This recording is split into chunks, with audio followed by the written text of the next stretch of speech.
Boa noite a todos. Cumprimento aqui todos que vieram no presencial, o pessoal que está acompanhando online. Vamos dar início aqui ao nosso terceiro e último dia do curso de formação em foco Práticas Trabalhistas.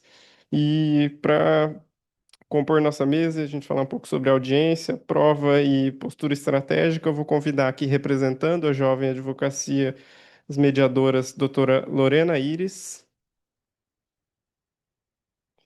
e a doutora Rebeca Deckman. E para palestrar nessa noite, vou convidar o professor Ian Evangelista Chaga, advogado trabalhista, professor universitário, mestre em Direito pela FMT e conselheiro estadual da OAB Mato Grosso.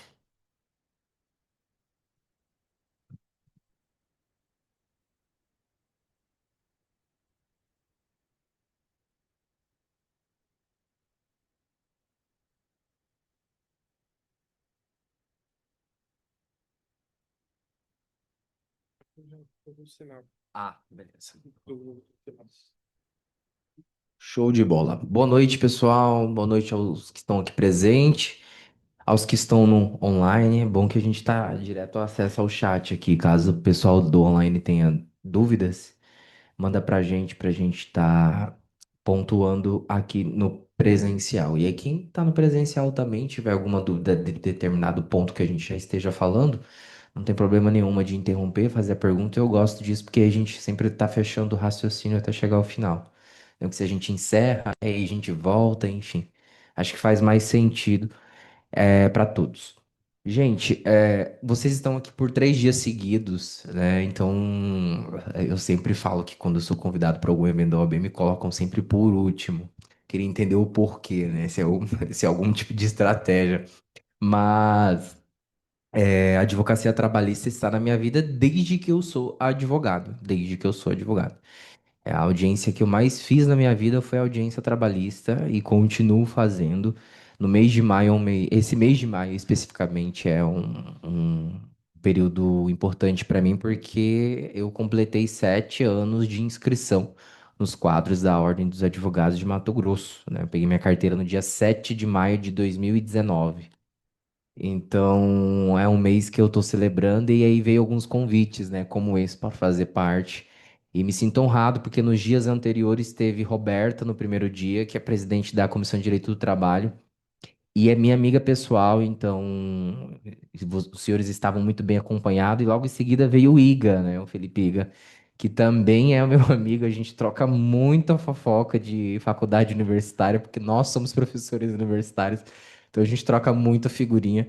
Então deixo aqui meus cumprimentos aos colegas que anteriormente passaram conversando com vocês. E aí vou ousar, inclusive, a me intrometer nos pontos que eles falaram, porque tem tudo a ver com a audiência, né?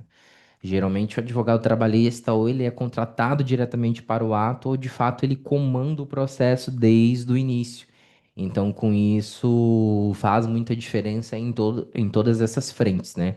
Mas a postura, o conteúdo probatório, que são as provas, eles estão sempre ali, né? Pairando sobre a audiência trabalhista. Como é que vai fazer para a gente passar? Eu consigo passar daqui mesmo? Ah, perfeito. Não, eu vou ficar sentado que eu sou uma pessoa de 30 anos cansada. Obrigado. Gente, começando aqui para falar com os senhores, eu vou até abandonar as formalidades, porque na quinta-feira, 3 dias seguidos de curso, quero ser o mais tranquilo possível. Antes de começar a falar sobre essa questão do processo de trabalho, sobre a audiência trabalhista, eu gostaria de pontuar a participação das colegas aqui, né, da Lorena e da Rebeca, que são advogadas trabalhistas também. Rebeca que está lá representando o VG, está aqui com a gente, representando a Jovem Advocacia na Comissão de Direito do Trabalho. E Lorena, que é uma membra extremamente efetiva, né? Desde a gestão anterior, que eu estava na diretoria da Comissão de Direito do Trabalho. Então, são figuras, para mim, já de casa, que eu me sinto tranquilamente à vontade para conversar e debater com elas, porque são advogadas trabalhistas, estão na labuta dia a dia e possuem essa experiência para tal.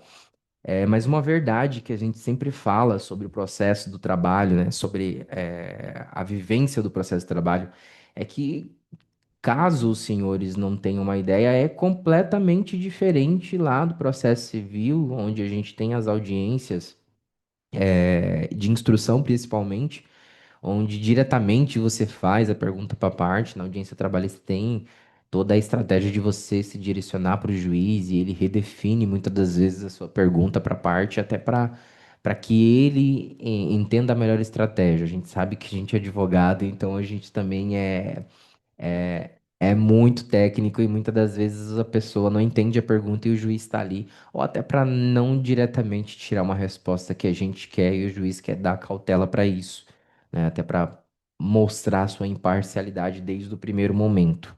Apesar de que, dependendo da situação, a gente sabe quais são as intenções do juiz desde quando a gente entra na sala da audiência, né? A energia fala por si só.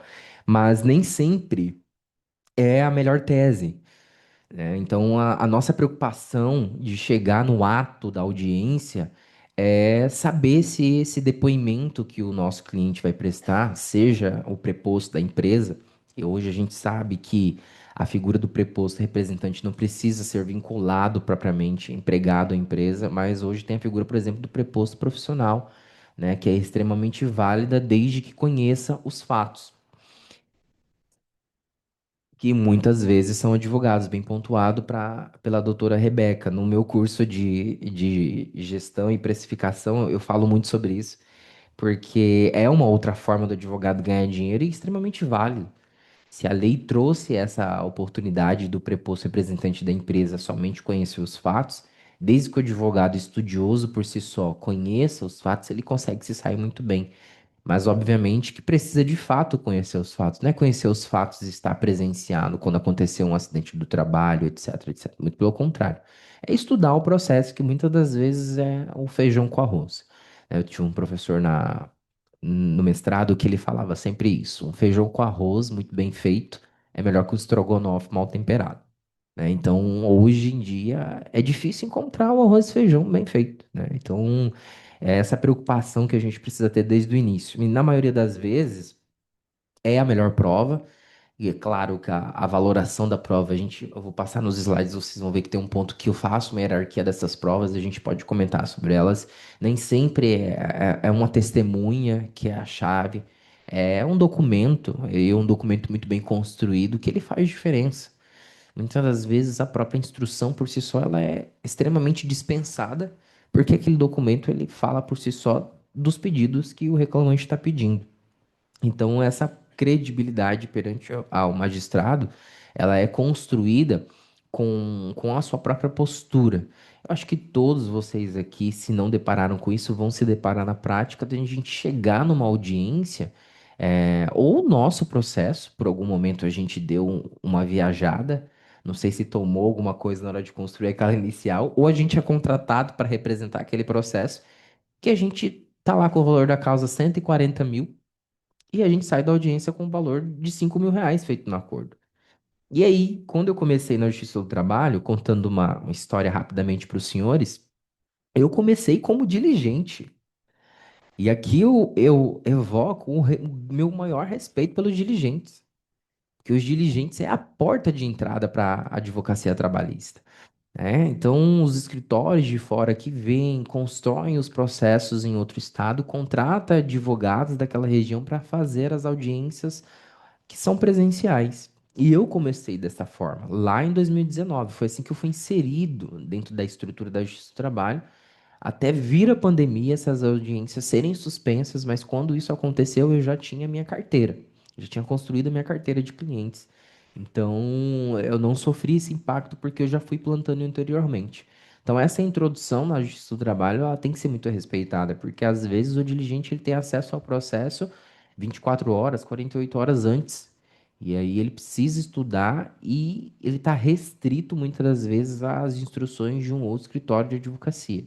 Então, o olhar do colega que está do outro lado e do magistrado, verificando essa situação e sendo muito respeitosa, ela faz muita diferença para o trabalho ser desenvolvido. Muitas das vezes o diligente não tem essa margem para elaborar proposta de acordo, mas ele que leva esse conteúdo de como se desdobrou a instrução para para o outro escritório. E isso é visualizado, isso é muito claro para o juiz que está ali. Né? Ele sabe que o advogado está dentro do seu estrito trabalho, dentro dos seus limites. Mas aí a gente avança para entender que o processo, né, o que que é basicamente uma audiência? O processo de trabalho ele começa com a tentativa de, dependendo da situação, o processo de trabalho.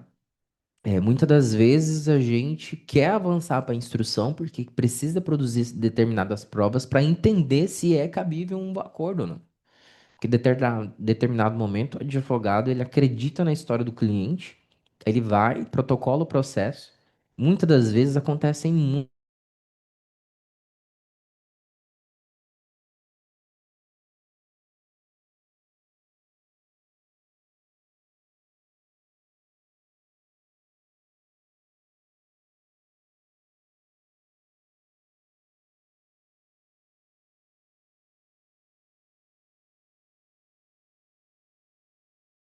do banco. Porque não é só uma página, não é só uma folha. Por quê? Eu preciso me proteger. É eventual até representação disciplinar. Muitas das vezes a história é uma, chega no decorrer da outra. E o advogado ele tem essa liberdade para sair do processo. Simplesmente não quero mais, porque aquela confiança muitas das vezes parece que ninguém nunca acredita no advogado, né? Ninguém acha que o advogado é santo, mas todo mundo espera um milagre. É incrível. Isso não foge, não é só na trabalhista. Não é só dentro da advocacia judicial, mas extrajudicial também. Então, esse cuidado, ele precisa ter. Eu acredito que os meus colegas anteriores falaram sobre essa questão do atendimento, mas até na contratação direta da audiência. Porque muitas das vezes eu já fui. Olha, doutor, aconteceu isso, isso. O nome do senhor chegou na nossa mesa, a gente precisa que o senhor tome conta dessa audiência de instrução, porque a gente precisa ganhar o caso. Eu falei, ó, peraí. Será que era nas minhas portas que era para ter batido ou era num altar, né? O que que eu posso fazer?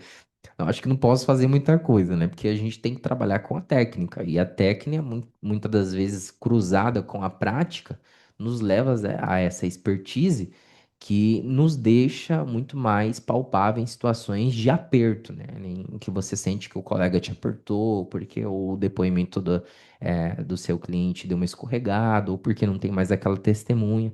Então, essa produção de provas, ela tem que ser muito clara. E para mim, por exemplo, é protocolo da minha advocacia trabalhista hoje, muitas das vezes revisitar aqueles fatos com o cliente.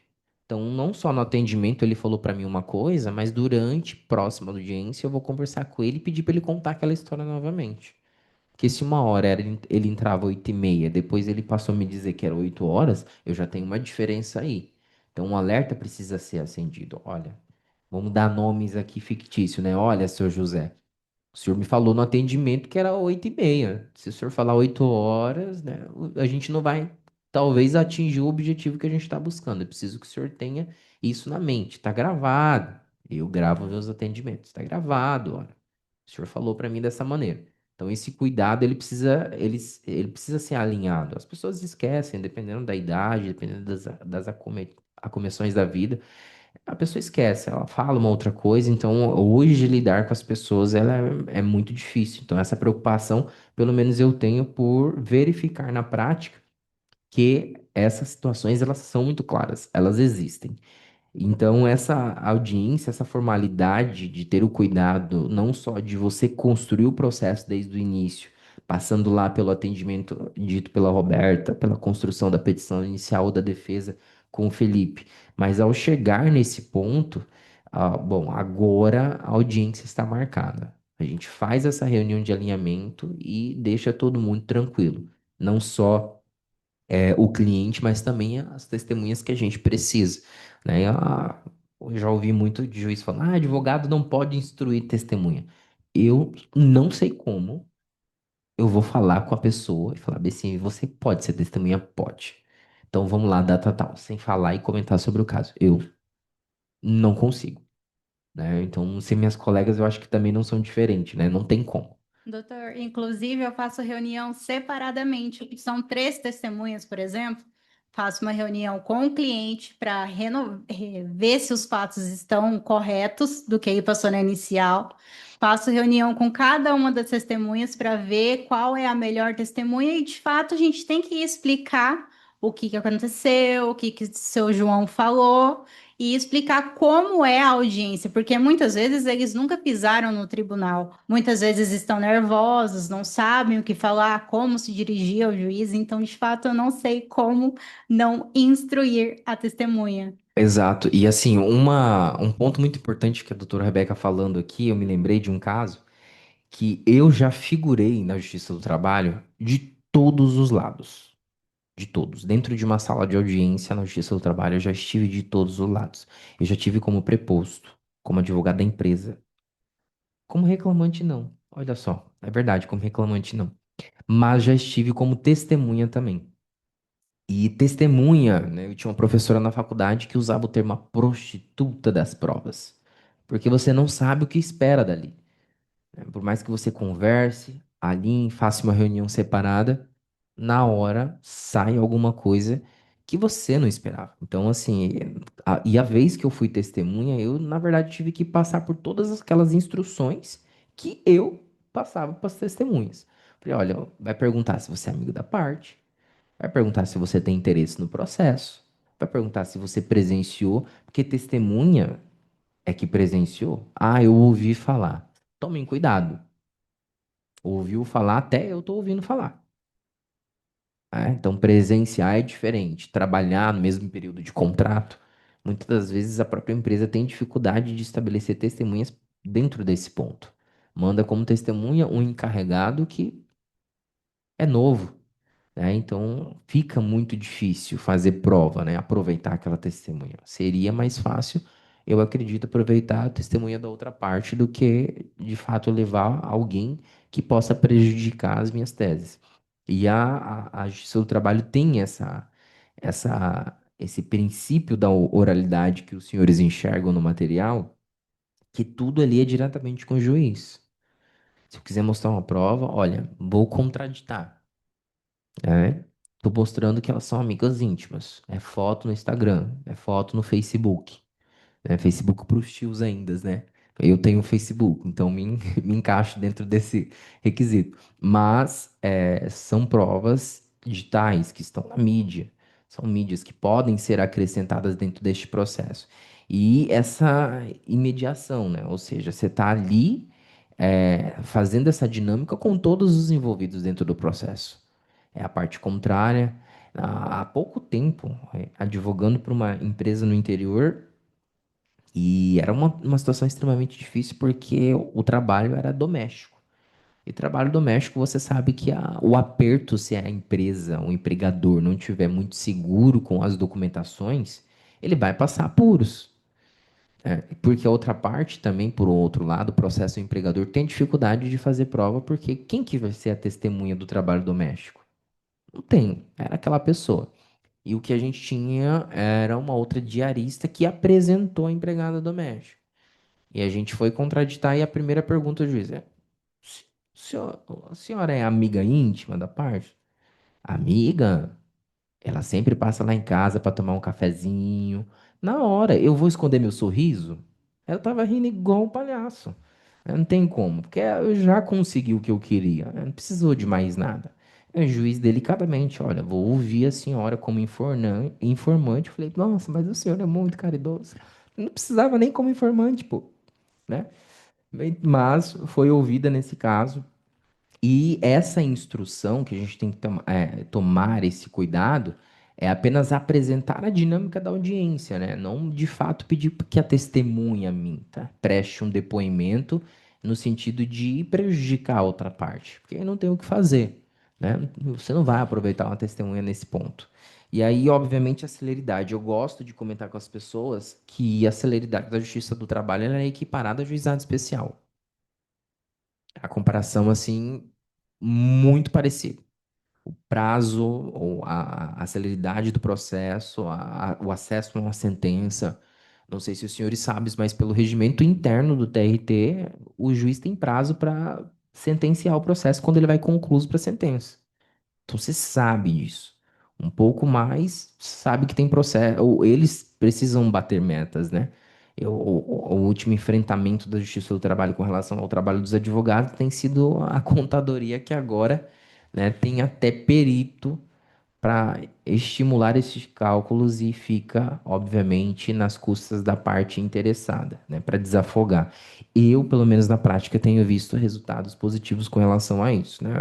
Um processo meu na semana passada foi concluído para contadoria, já para iniciar a execução, o prazo final era 27 de maio. Os cálculos foram juntados no processo ontem, então, aparentemente, essa medida ela trouxe uma celeridade com relação a essa solução desse conflito. E aí, avançando, a gente começa a falar de fato perante a audiência.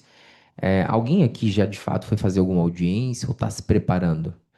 Audiência trabalhista. Todo mundo aqui se preparando para fazer audiência trabalhista.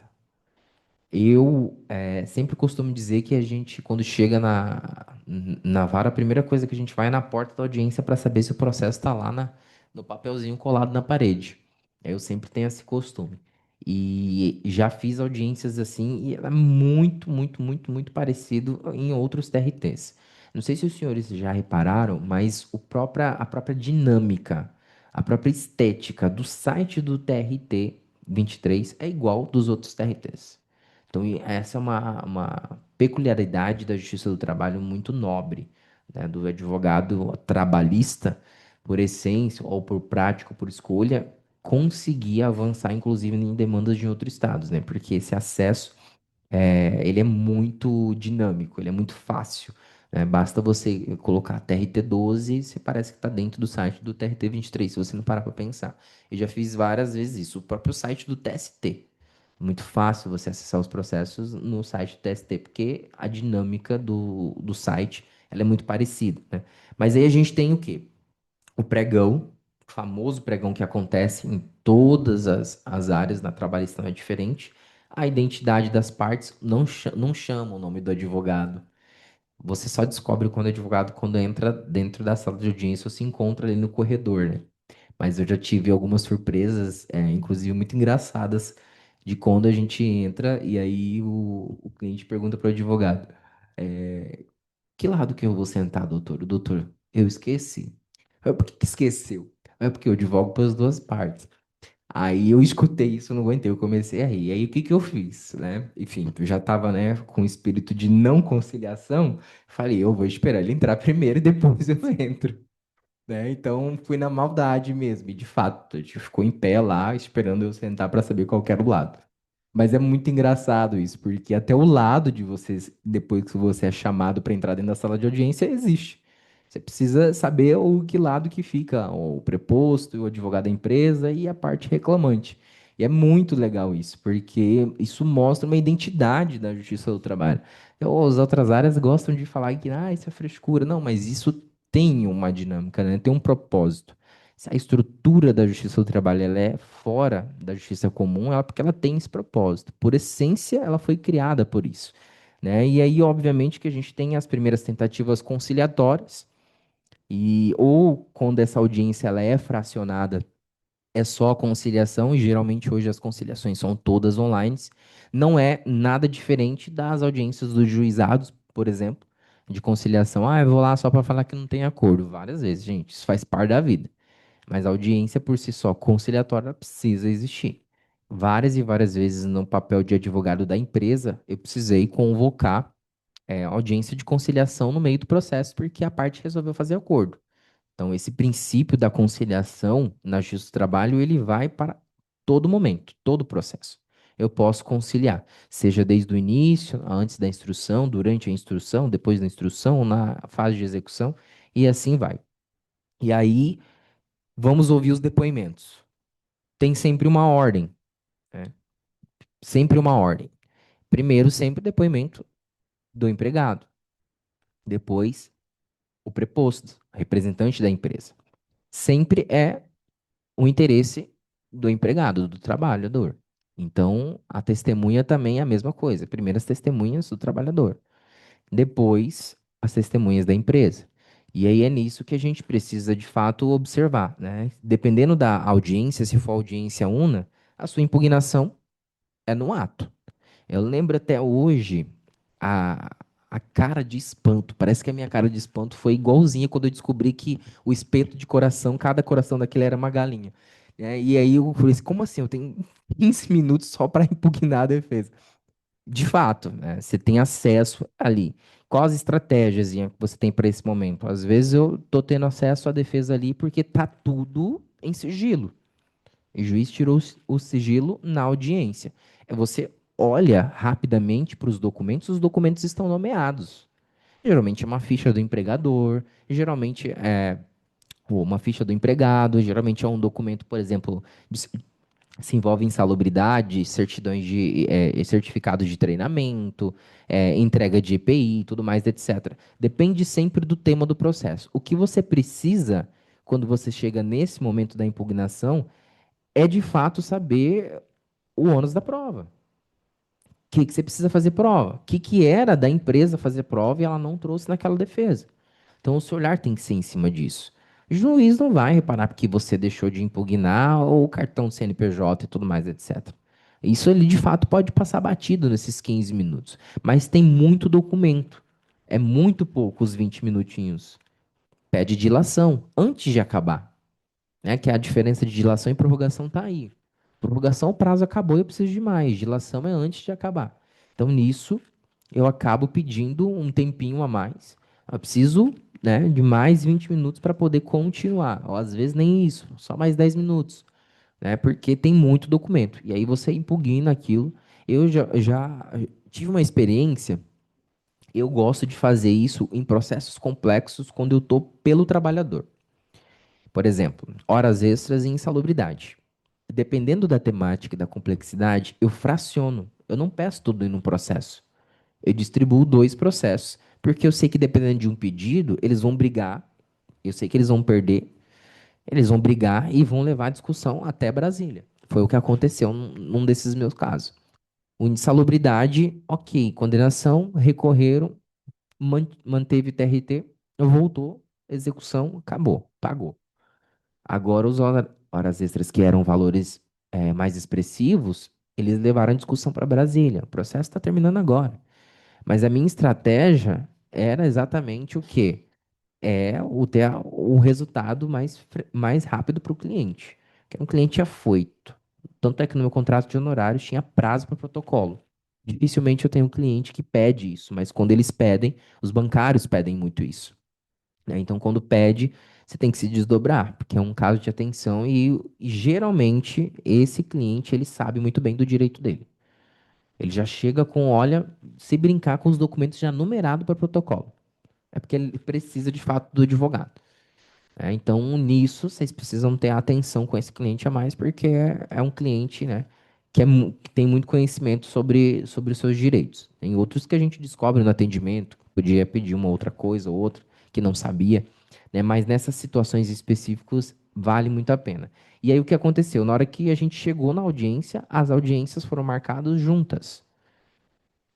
E a gente sabe que a audiência conciliatória ou una, a defesa é na audiência. A gente não vai para a audiência de conciliação e sai de lá intimado para depois 15 dias apresentar a defesa. Não existe isso na Justiça do Trabalho. Não existe. A audiência é no ato. Ele apresentou a impugnação, a audiência era 9 horas e a outra era 9h05. Mesma vara, então uma audiência atrás da outra pelo mesmo juiz. Então a gente fez, mas os processos eram separados, mesma, cada um com a sua ata. Ele esqueceu de fazer a defesa de um dos processos. Mas, excelência, aqui para mim só tem um processo. Falei, não, tem um outro processo aqui. O senhor vai impugnar agora? Falei, se vou impugnar agora. Ok. Deu os minutinhos para ele, começou a contar a audiência online. E vejam, a impugnação foi melhor do que a escrita. Melhor que a escrita. Tipo, depois que acabou tudo, né? As luzes se apagam, a câmera se fecha. Eu falei, caraca. Ou seja, era um perfil de um advogado que se dá muito bem na análise de documentação, na oralidade, que é o princípio da justiça do trabalho. E provavelmente a petição não foi ele que fez, né? Porque de fato eu falei, gente, né, atacou muito melhor os pontos da impugnação ali, frente a frente, frente ao nervosismo, descobri que precisava fazer aquilo ali a hora. Muito bem. Então, essas questões a gente precisa sempre ficar atento, né? Então, é importante. Vai fazer empresa? Dá uma puxadinha no CNPJ, tira as certidões para ver se não tem um outro processo, né? Tenha esse cuidado. Até para, na hora que você passou os honorários, ele acabar sendo outro, né? Você fazer um plus ali, olha, é o contrato de honorários premium. Apareceu mais uma surpresinha aqui em outra vara, ou até na mesma. Enfim, são situações que hoje, né, a gente adota. Não esperem o equívoco, não vou dizer erro, o equívoco do outro acontecer com vocês, né? Então, anotem isso de uma maneira que você aproveite isso para sua advocacia, você sai na frente. Então, assim, obviamente que a gente está sujeito a erros, a errar. O judiciário está aí mostrando a todo momento que erra. É por isso que existe embargo de declaração, né, doutor? Então, é esse cuidado, olhar o comportamento do outro, que a gente vai aprender por repetição ou não repetição. Enfim, aí a gente avança para o colhimento desses depoimentos e a gente sabe que tem essa ordem. E aí a gente pode envolver o quê? Essa questão da distribuição, ou seja, as provas podem ser invertidas dependendo da situação probatória, né? Então, essa dinâmica pode ser invertida. Dependendo do processo, eu peço. Dependendo da situação, não peço, né? Se a ordem foi invertida, você precisa entender que alguém que não precisava aprovar agora vai precisar aprovar porque ele é mais apto a produzir aquela prova do que a outra parte, né? Então, isso acontece. E aí, o que de fato o juiz observa nisso, né? Além dessas documentações? A coerência nos depoimentos. Então tá sempre ali. Eu não sei se os senhores já passaram por essa situação, mas eu já passei por situações em que o secretário está do lado e às vezes o juiz toma para ele digitar. A gente sabe que existem perfis de juiz para juiz, mas eu já fiz audiências trabalhistas que o próprio juiz está digitando a ata. E aí a parte fala uma palavra e ele escreve outra. Às vezes isso faz muito sentido. E se você não observar, isso vai passar. Então, várias e várias vezes está prestando depoimento, excelência, pela ordem. A palavra que a senhora, doutora, usou não foi a que ele proferiu. Não tenha medo disso. Porque se passar, pleicuiu. Aí não tem o que fazer, né? Como diz os mais veteranos, comeu bola, né? E aí não tem de fato o que fazer. Nisso, a gente tem essa demonstração que o juiz observa na segurança. Então, tipo assim, pô, a pessoa tá atenta ao que eu tô fazendo. É, gente, a audiência não é lugar de você ficar mexendo no celular. Cansei de ver isso. Tá mexendo no celular pra quê? Não é usual, não é adequado. Ah, tô conversando com o povo lá fora, tentando captar. Olha, tem um vídeo circulando do. Aí vou comentar o nome da Vossa Excelência, porque ele mesmo publicou nas redes sociais, do Ediandro, nosso juiz do trabalho, aqui do TRT 23, e que o advogado separou as câmeras no mesmo espaço para as testemunhas prestar depoimento. E o advogado sentado atrás do outro fazendo sinal, sabe? Tipo, pra quê? Eu acho que isso, hoje em dia, virtualmente, fica mais feio. Porque hoje a gente tem a situação exposta nas redes sociais. A audiência é gravada. Então, já passei por situações em que o advogado da outra parte é, não era claro que não era especialista. E o juiz verifica isso. Mas, Ian, eu tô começando. Não é o caso. Uma coisa é você começar porque todo mundo começa. Tô falando uma outra coisa é você passar 15 anos fazendo audiência de custódia, no outro dia você vai fazer a audiência da empresa da família. E era uma situação muito parecida, sabe? O colega advogado estava conduzindo a audiência achando que estava fazendo uma inspeção criminal, sabe? Desrespeitando o juiz. E ó, cá entre nós, no final dessa história, eu perdi o processo, porque era difícil fazer prova, sabe? Era assédio moral. Mas na cabeça dele, eu tenho certeza que tudo que ele fez foi brilhante para o cliente, que ele ganhou o processo. É isso que importa. Não é por aí. Eu enxergo desta maneira, não é por aí, né? Então, nisso, a gente comenta com os senhores sobre esses principais erros que os clientes cometem, que são sempre responder aquilo que não está sendo perguntado. Então, tipo, que horas que o senhor entrava? Ah, entrava 8h30, mas bati o ponto, mas não. Não começa no mais, porque senão você fala. Muitas das vezes o cliente está numa gana, não sabe se o juiz vai perguntar aquilo e ele vai responder. Às vezes o juiz deixa, porque tem a figura da confissão. Vai que ali sai. Às vezes dá muito bom, mas não é recomendável. Levem sempre para o cliente dos senhores, né? Responder o que foi perguntado, basta. Tentar adivinhar, péssimo. Ah, eu acho que o momento de prestar depoimento não é o momento de achar. Ou você sabe, ou você não sabe. Quanto representante da empresa respondeu mais de 3 vezes, não sei informar, não sei informar. Eu peço confissão na hora. Não escuto mais nenhuma testemunha. Para mim, a instrução acabou ali. Ah, sempre perguntam, né? Qual que é o limite? Né? No limite. Para mim, 3 perguntinhas seguidas. Não sabe, meu amigo? Vou esperar a quarta pra quê? Vai que na quarta ele já acerta, né? Aí já perdi o momento de, de pedir a confissão, né? E, obviamente, exagerar os fatos, né? Exagero faz parte da vida, né, de algumas pessoas, de personalidade, né? Cazuza já contava isso lá atrás, exagerado. Mas, na audiência, não dá, né? Então, entrar em discussões bobas. Eu já passei por uma situação extremamente chata. E, para mim, minhas colegas que estão do meu lado conseguem compreender mais ainda. Para mim, sempre é muito delicado quando se trata de postura entre homem e mulher. Porque há esse respeito que a gente tem que ter com as colegas e a gente sabe que muitas das vezes alguns colegas homens não têm. Mas nessa situação em específico, advogado da empresa, eu estava pelo reclamante, envolvia uma questão de roubo num determinado posto de combustível do interior. E o dono do posto de combustível tinha como funcionário a sua nora. E a nora que conduzia os desfalques no caixa, que obviamente não era levantada em discussão pelo meu cliente. Mas ele fazia essas retiradas ilegais. E aí nisso a gente verificou no processo que ele recebeu a justa causa.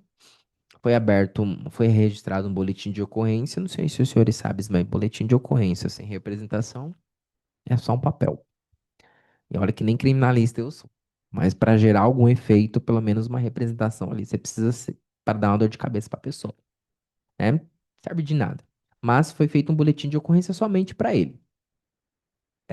E não foi feito para o parente familiar ali, que pedia para ele fazer essas retiradas.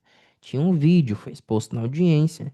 E aí, para forçar um acordo, porque no processo de aplicação da justa causa tinha uma falha, e aí o que os senhores precisam entender e buscar quando pede uma reversão, nessa situação a gente bateu em si, e ela, para forçar o aceite desse acordo, ela foi de dedo na cara do meu cliente.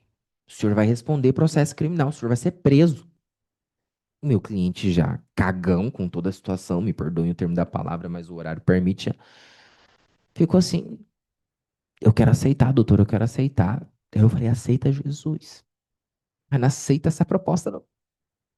Aceita Jesus, mas não aceita essa proposta, pelo amor de Deus. Nós temos condições de ganhar mais.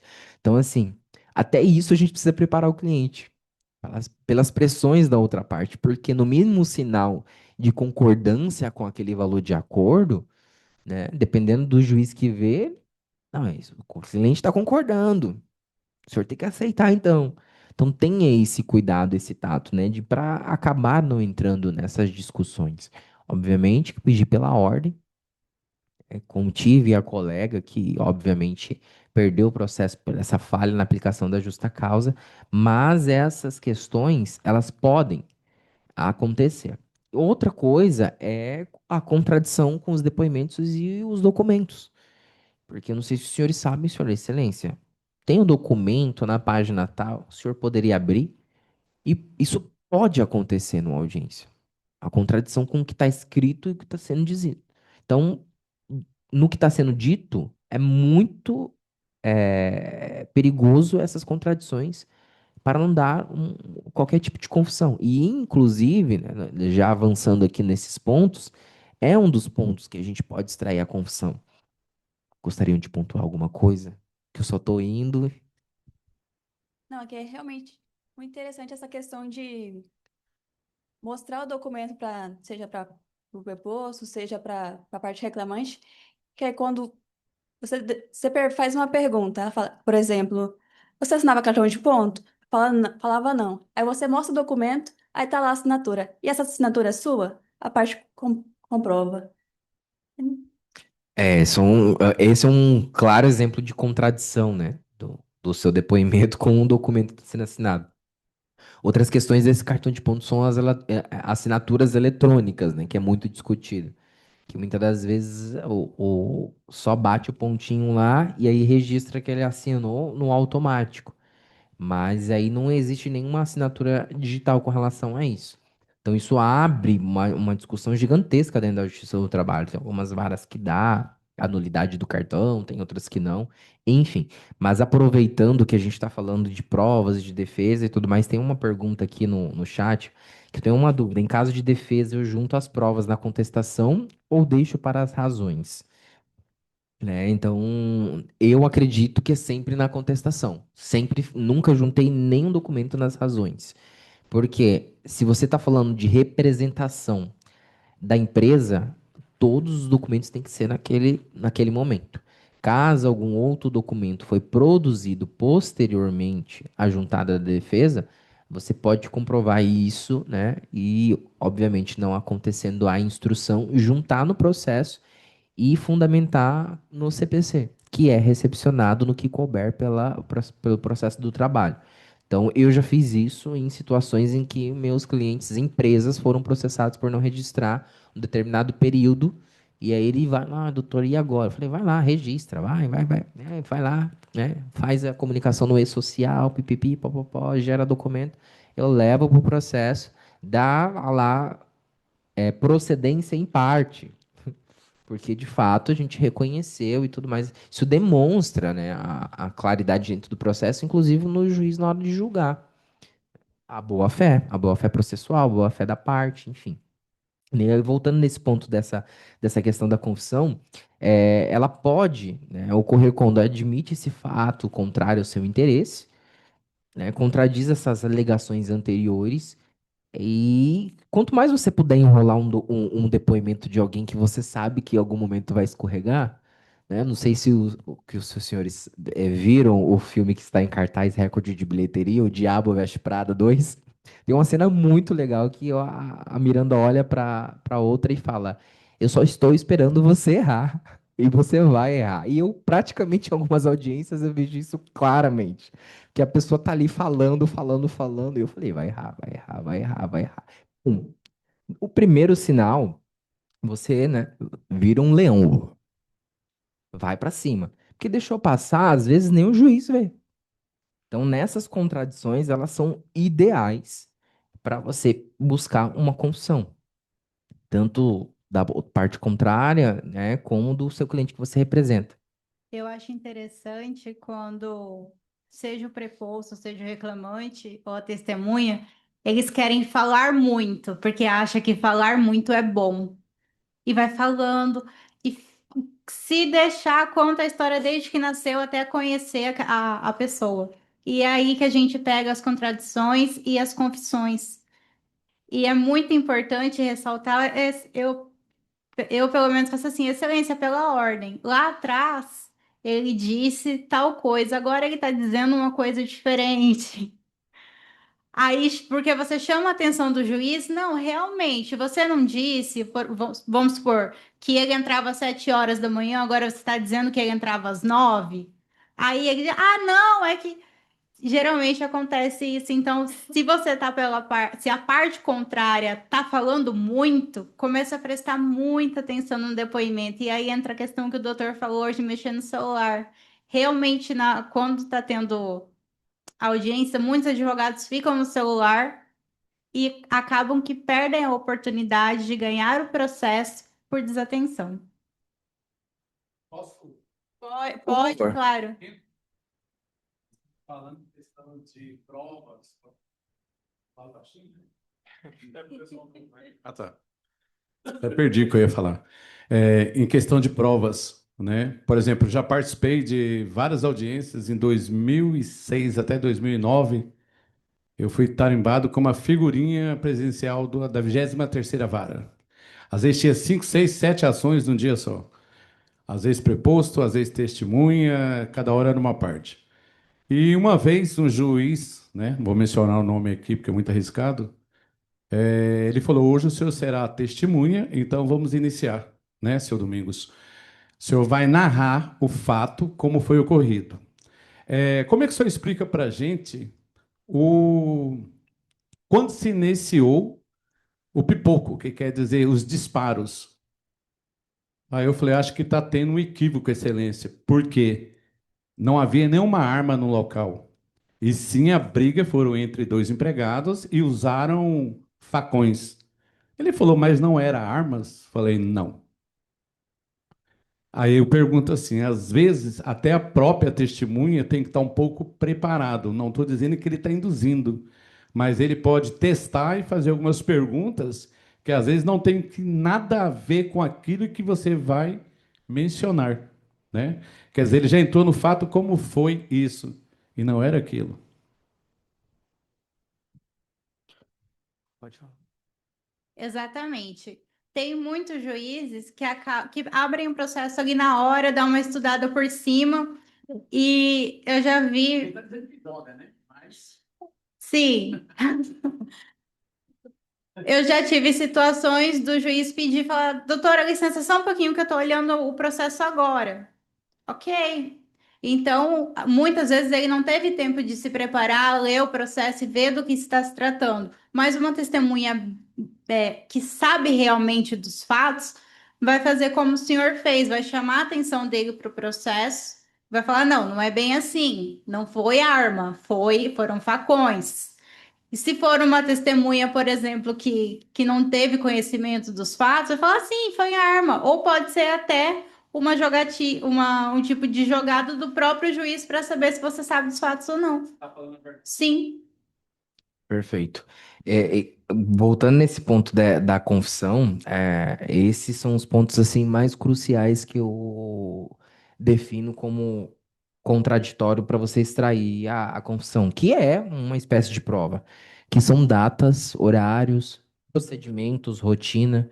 Pede para a parte explicar um pouco mais, né? Dá uma enrolada ali, ela vai se enforcar, né? Pessoas envolvidas, né? Então é no detalhe que a contradição mora. E aí a gente consegue entender que essa prova, basicamente, ela vai ser de alguma forma valorada. E aí o que torna o advogado especialista?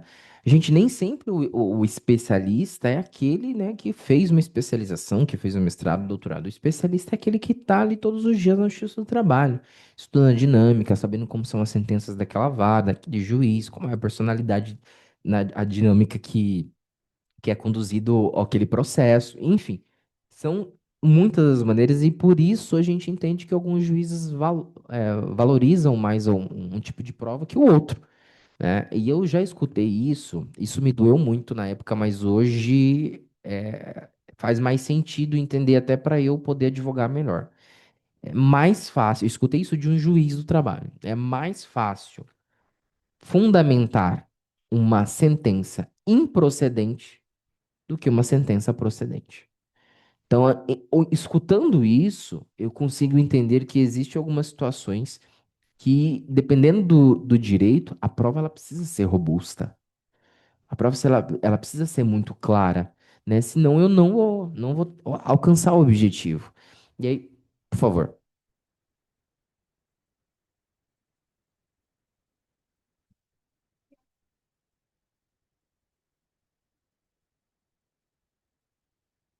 O senhor falando sobre as provas, né? Eu já tive caso de audiência de conciliação da revelia e depois não foi para frente, tipo, a gente não pediu a testemunha, né, oral, e as provas estavam ali na testemunha oral. Chegou lá, deu improcedência. Mesmo assim, mesmo ter dado revelia, entendeu? Então, assim, é importante que, por mais que dê revelia na audiência de conciliação, se as suas provas são orais, né, para reforçar, se você tem aquela prova documental, mas aquela prova oral vai reforçar, vai afirmar, né, vai trazer clareza para o juiz entender sobre as provas que estão ali no processo, é importante ir para a audiência de instrução e julgamento também. Perfeita pontuação, né? A gente muitas vezes comemora, né, a falta de alguém na audiência, não, a pessoa não veio e tudo mais, não tá ganho, né? Não tá ganho, né? Se o conteúdo probatório ele for fraco, ele for contestável, né, aos olhos do juiz, você não vai conseguir avançar e atingir o seu objetivo. Nessa situação, você falando sobre esse ponto me lembrou de uma situação muito peculiar. Eu vou muito ao interior fazer audiências trabalhistas, geralmente para reclamadas. Numa situação como essa, foi uma construtora que saiu de uma cidade do interior e veio para Cuiabá. Hoje eles estão em Cuiabá. E ao encerrar as atividades no interior, levaram algumas demandas trabalhistas, responderam alguns processos trabalhistas, plenamente parte da atividade econômica desenvolvida. Nisso, eu construí, fiz a defesa, tudo mais, etc. Audiência numa sexta-feira pela manhã, 8h30. E a cidade era considerável a distância. Então, dá para sair ou tem que ir um dia antes? Ah, vamos sair de madrugada, beleza. Enfim, calculei o horário. Falei bem assim, eu pretendo sair desse determinado horário. Aí o meu cliente, doutor, como assim? Não, o senhor vai junto comigo, vamos no meu carro e tudo mais, etc. Eu falei, olha, um horário confortável, né? BR, Rodovia da Morte, um 63, 163. Então, né, vamos tomar esse cuidado porque pode acontecer um pare-sigue, né, aquela coisa toda. Gente, além de ir muito no interior, eu já fui muito pro interior para palestrar. Então, o que eu conheço é as estradas do interior. Eu sei o que que eu preciso. Aí, muitas vezes, por não ir há algum tempo, já não saber o que acontece mais naquele trecho, eu saio mais cedo ainda para me resguardar. Não, eu tô cansada, minha empresa lá, doutor. Eu sei quanto tempo eu faço na estrada. Moral da história. Pare e siga. Ele com a caminhonetona dele atravessou, foi lá na ponta. Falou assim, eu preciso passar, tô com uma audiência. Eu só faltei puxar uma lixa de unha, né? Porque eu não vou ficar nervoso. O problema não é meu, sabe? Eu avisei.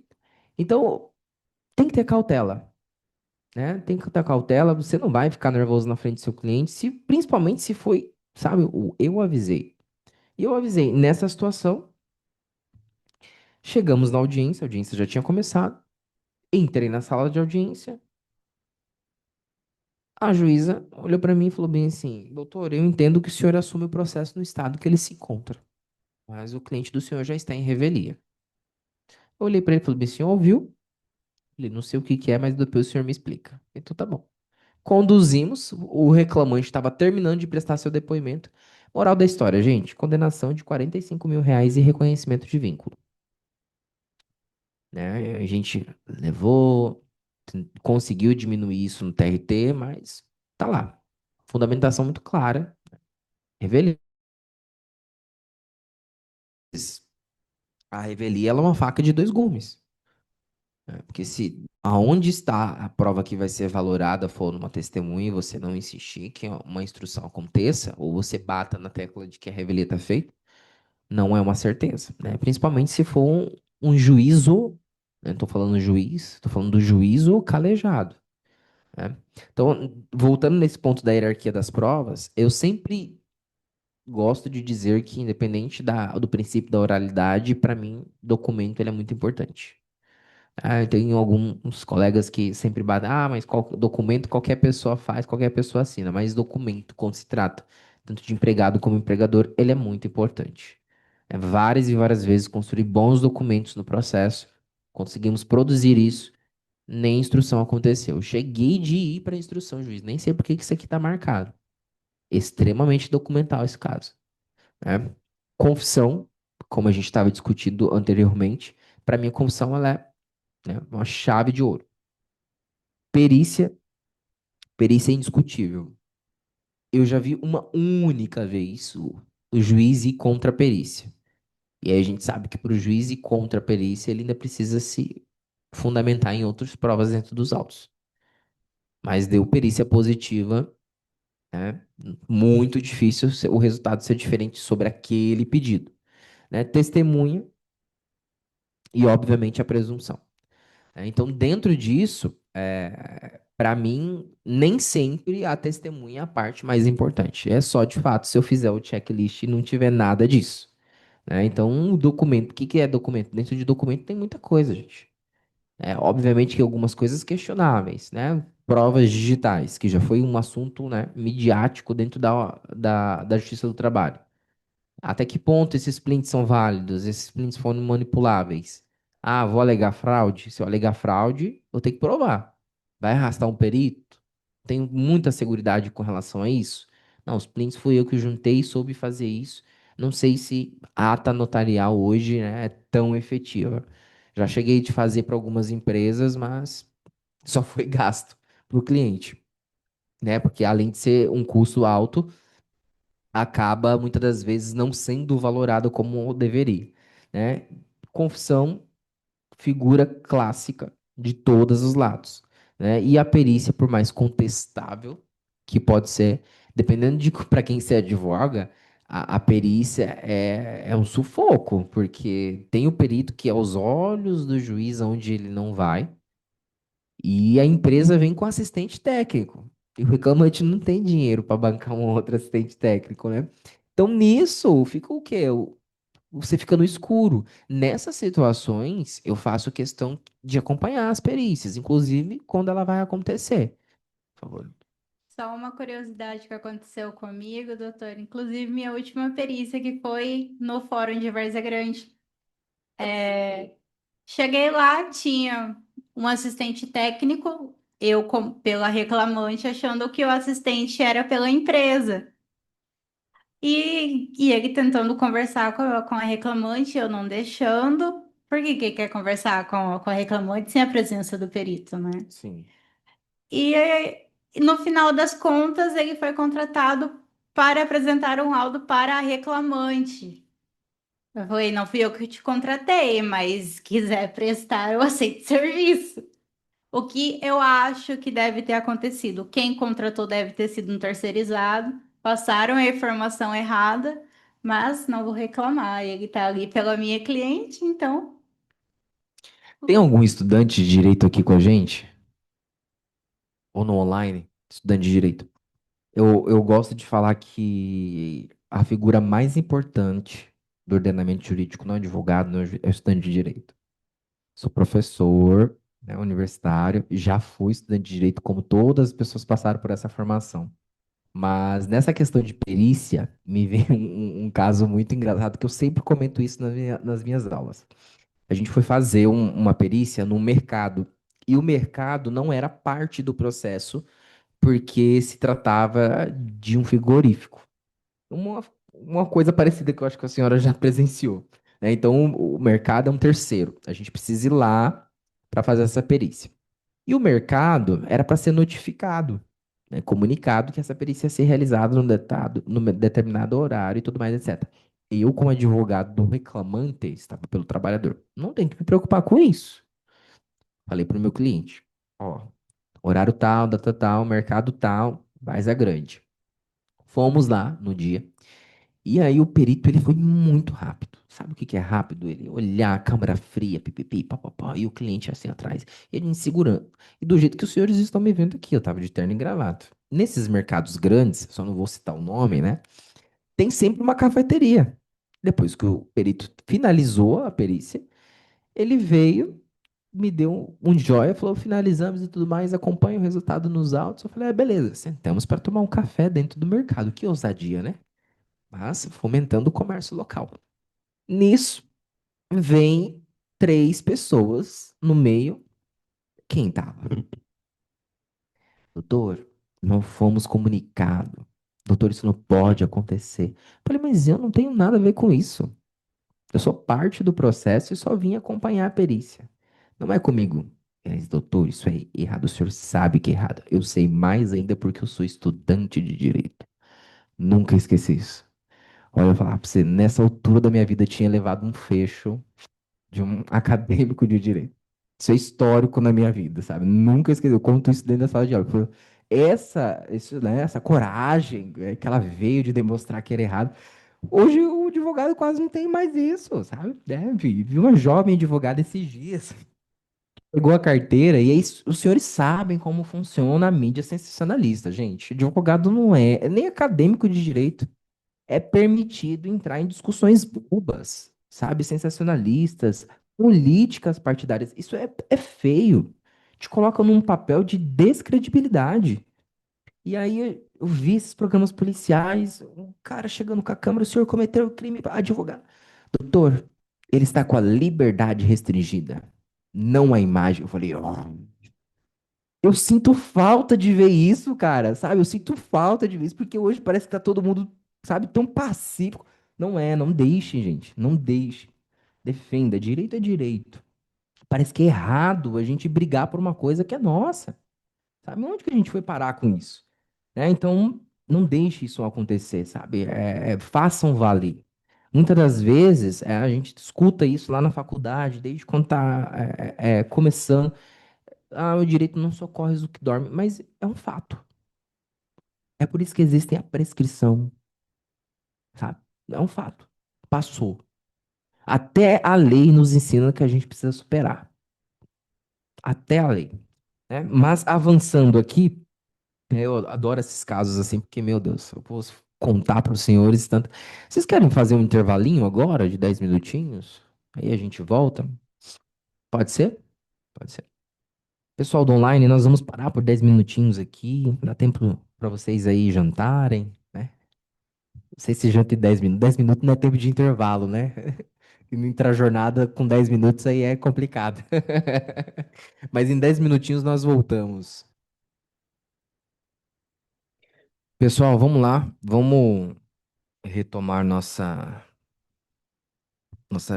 atividade de formação em foco, falando sobre audiência trabalhista, postura estratégica, provas. Acho que esse momento ele é sempre interessante, né, doutoras? Porque a gente sai um pouco dessa vida da loucura da prática para poder pensar um pouco mais quais são as dinâmicas mais adequadas que a gente pode adotar, né? E aí, obviamente, que é um privilégio que o pessoal do online não consegue ter, são as trocas presenciais e os exemplos que a gente lida, né, na prática. Mas ali fora, enquanto o pessoal conversava, me lembrei de uma situação muito interessante com relação às audiências de instrução.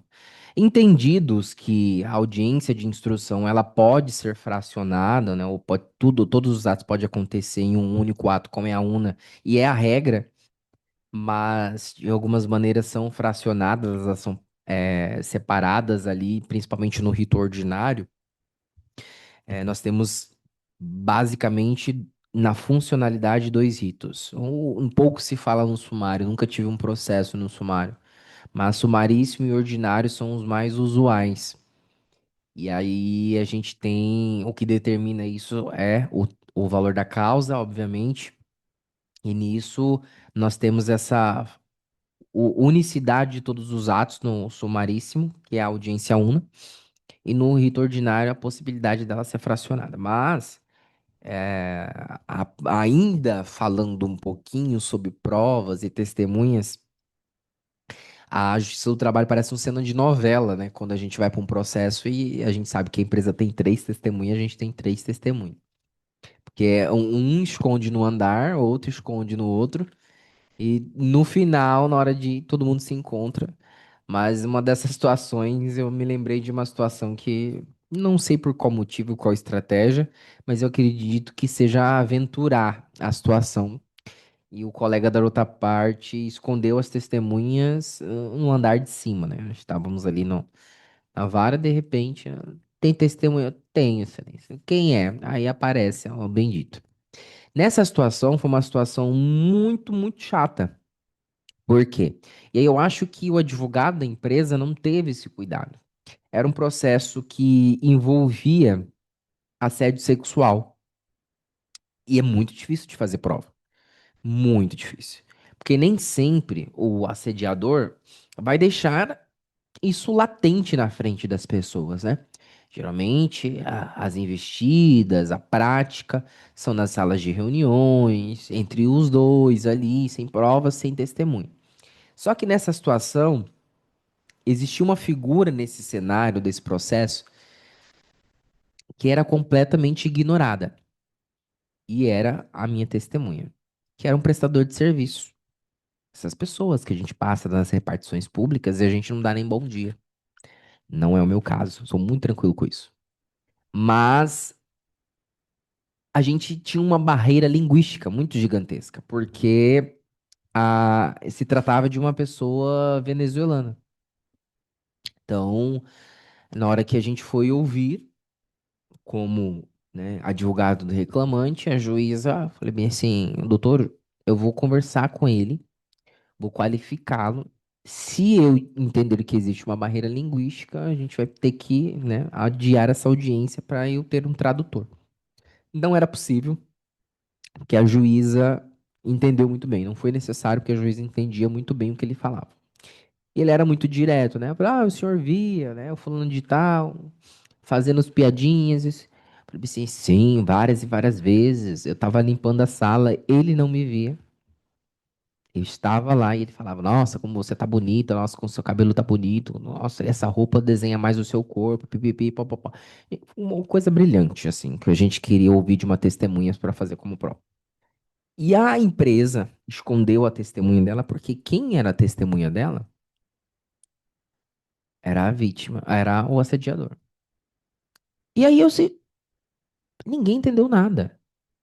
Na hora que ele entrou na sala, sabe, ficou todo mundo estarrecido assim. Eu falei, mas e aí, excelência? Eu já tô pronto para contraditar. Nem era o momento de contraditar, eu já armei. Eu entendi. Vai ouvir? Ah, vamos ouvir? Eu falei, o quê? Então tá, né? Vamos ouvir. Deixando registrados os meus protestos. Não pode esquecer de deixar registrados os protestos, gente. Não pode esquecer. Quero que conste em ata. Tem que constar. Façam valer. Porque se a audiência, por algum motivo, é gravação, não tiver constado, não tiver gravado, você tem a ata, né? E a ata de audiência, ela é extremamente importante. Porque é lá que estão os depoimentos que você vai fazer razões finais, que você vai fazer RO, e não dá para deixar isso passar. E aí o mais estarrecido de toda essa história foi que na hora de fazer as perguntas, o advogado perguntou, Excelência, eu queria saber se ele agia tudo isso por consentimento da vídeo. Eu falei, não é possível. Não é possível, ela não vai fazer essa pergunta. Não vai fazer. Doutor, é, vamos lá. Ela facilitar, eu falei, pela ordem, excelência. A gente vai para onde isso aqui? Aí ela, doutor, infelizmente é muito feio, né? Eu falei assim, antes de ser uma juíza, a senhora é uma mulher. Subiu o nível da discussão. Testemunha indeferida, não foi eu, nem terminamos de ouvir. Mas são situações que muitas das vezes a gente tranquilamente, fazendo tudo aqui, o protocolo que a gente está estudando, que a gente está discutindo, de roteiro de audiência, estudando o processo, quem são as testemunhas, são situações que a gente não acha que vai acontecer. E quando acontece, é de extrema necessidade que o advogado Age em defesa do seu cliente. Você tem noção de qual foi a situação que a minha cliente ficou depois que esse cara entrou na sala de audiência? Sabe, eu nunca. Enfim, a empresa deu adeus ao Mato Grosso, não faz parte, né? Fecharam e tudo mais. Não era o que se esperar, sabe?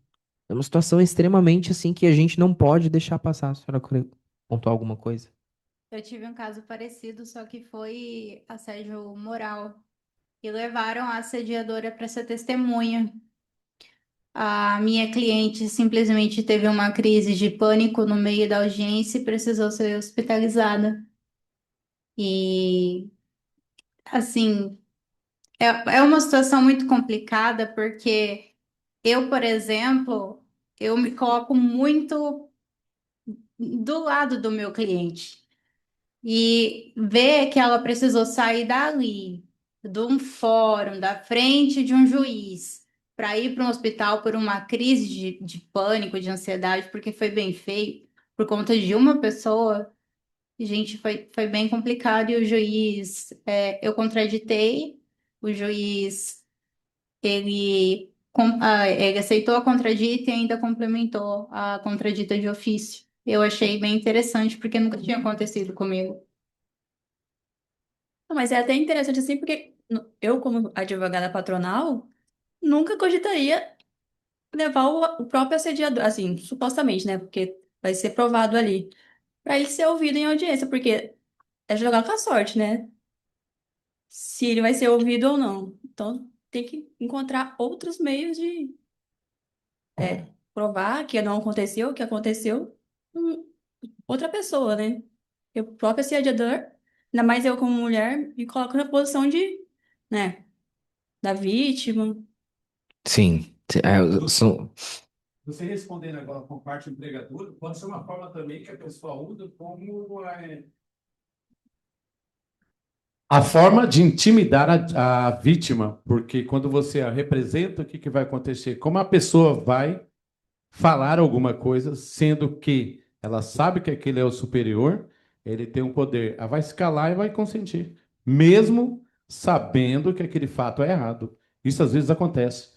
Porque quando você está diante de alguém, vamos dizer, de um cargo mais elevado, ou seja, o seu superior, a primeira situação que a gente fica é paralisado e você não vai questionar que você sabe que pode perder, aquele ditado que a gente tem em mente, né? Sempre a pessoa ganha, porque todos vão acreditar nele, menos em mim. Então, o medo faz com que você se cale e até passe que aquilo é o correto, que aquela pessoa está certa e que você está errado.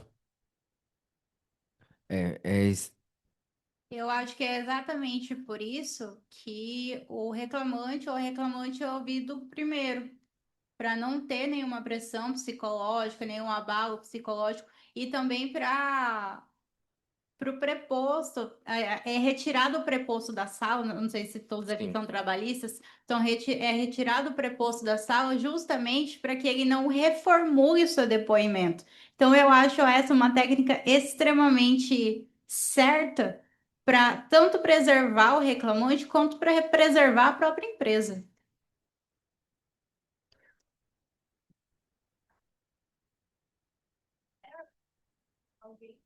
E no primeiro momento era conciliação. Nisso, nessa conciliação, aconteceu um problema no computador e o juiz pediu para aguardar, né, para darem continuidade. A audiência era presencial e tratava justamente de assédio sexual dentro da empresa. E nisso, nesse intervalo, o juiz começou a fazer piada com uma situação que uma empregada doméstica dele tinha entrado com uma ação contra ele uma vez e tal, com essa questão de assédio sexual. Então, assim, não era o momento da audiência, né? Porque estava no intervalo ali, porque estava suspensa em razão do computador, mas era uma situação desagradável, né? Tanto para reclamante como para gente, advogada mulher. Ele tratar uma situação como se fosse uma brincadeira, sabe? Isso daí eu fiquei indignada no momento. A gente se calou, eu e minha irmã, a gente se calou no momento da audiência, mas é uma situação muito constrangedora, tanto para gente que é mulher, como para reclamante que está ali, que sofreu assédio sexual. E ela sofreu a prova que a gente tinha foi que ele mandou uma foto no WhatsApp, visualização única, e ela abriu e filmou do outro celular. Ela teve a capacidade dela filmar de outro celular o que ele estava fazendo. Então, e se ela não tivesse feito isso, como seria trazida esse tipo de prova? Porque é difícil, como você disse, muito Sim. difícil comprovar a questão de assédio sexual. Sim. Você vê que eu toquei num ponto extremamente sensível, né? Num tópico sensível. Mas eu conto essa história para os senhores para inaugurar, né, essa parte importante da nossa fala de hoje, que é essa postura. O que que se espera de um advogado com relação a isso? Será que vale a pena de tudo para eu ganhar? Sabe? Aquilo que eu tô passando por cima do quê? Nessa situação, eu nunca esqueci isso, sabe? Todas as oportunidades que eu tenho de contar, porque hoje, o quanto ao assédio moral, assédio sexual, eles ganharam ferramentas extremamente importantes dentro de um processo. Né? Caso os senhores não saibam, a atualização da NR1 está aí para isso. Então não é mais palestrinha, treinamento dentro da empresa que vai assegurar que de fato aquilo não aconteceu. A empresa tem responsabilidade psicossocial sobre o meio ambiente de trabalho.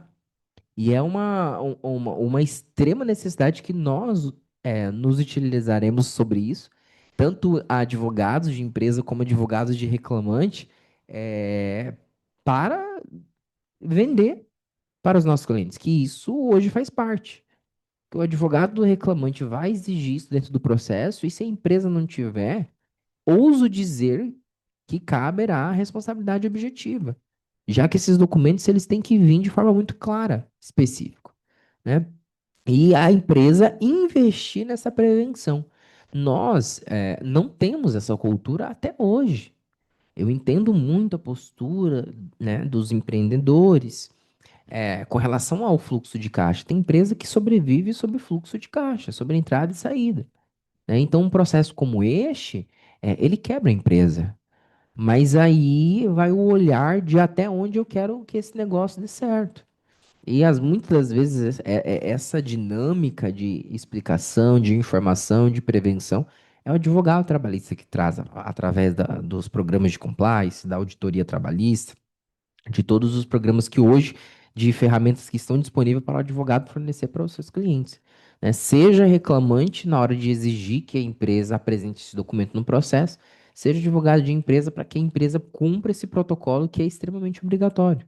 Né? Então, nisso, quando eu estou dentro de uma audiência, eu preciso prestar atenção para quem eu estou falando.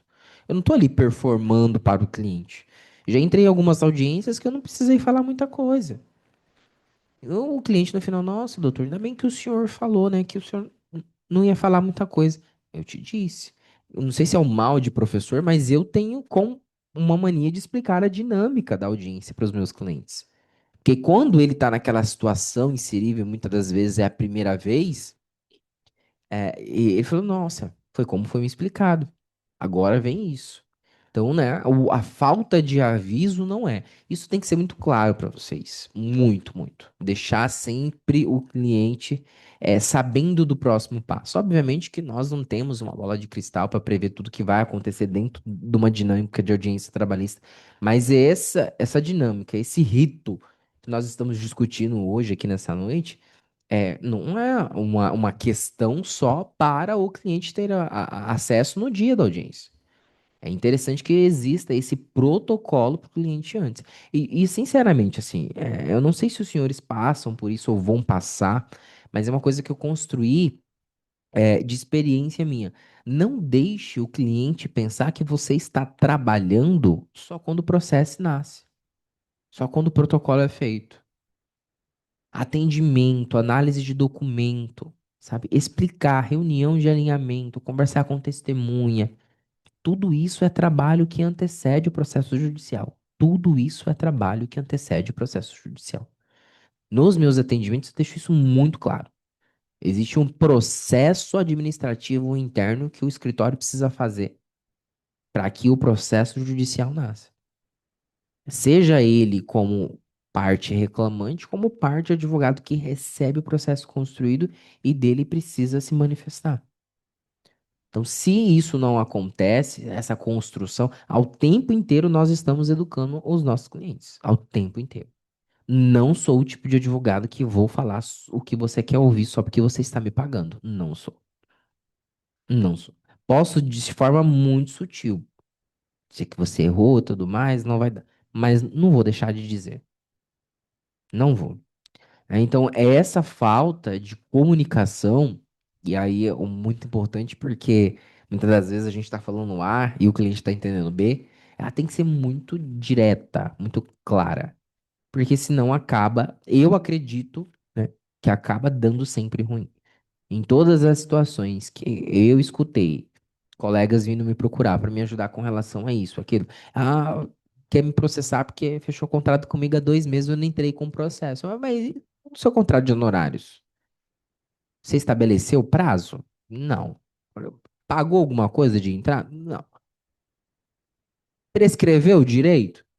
Que também, né? Você pegar com a prescrição bienal batendo na porta e demorar é um problema.